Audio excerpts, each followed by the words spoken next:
But now we're going to go back in time, and I'm going to ask you who you think did each of these huge events, okay?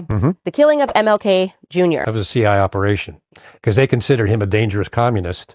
And both the FBI was bugging in churches where he was giving some of his speeches in churches.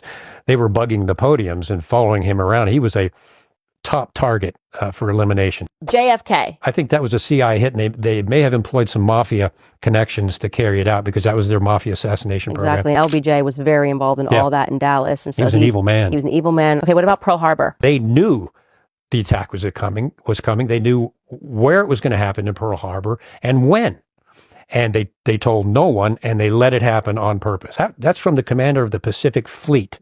I would say that's a pretty credible witness. So yeah, that was a false flag. They've admitted that. They admitted they heard it was going to happen. And, you know, how else were you going to get Americans to be on the side of this war that had nothing to do with us? Which brings us to 9/11. Your opinion? My opinion, as a criminal investigator, as a former CIA officer, 9/11 was not the act of a bunch of poorly flight-trained terrorists that executed an unbelievably meticulous piloting of those aircraft. Even pilots, there's pilots for 9/11 Truth now, and they say we could not have done that. Not possible.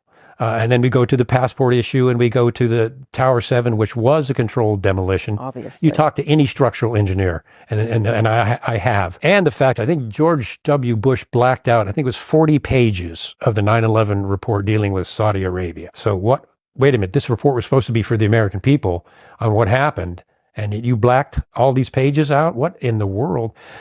I do not think that it was a bunch of poorly trained or untrained terrorists that did it. I think there was another source behind it. I think it was intentional.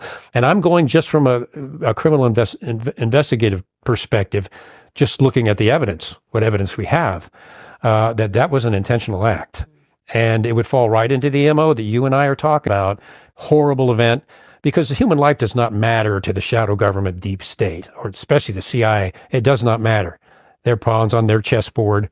They don't care that 3,000 people were horribly killed that day, but it achieved the aim of gutting the U.S. Constitution, bringing in the horrific Patriot Act, giving the CIA unthinkable authority for secret prisons and torture beyond waterboarding and secret renditions and all of that.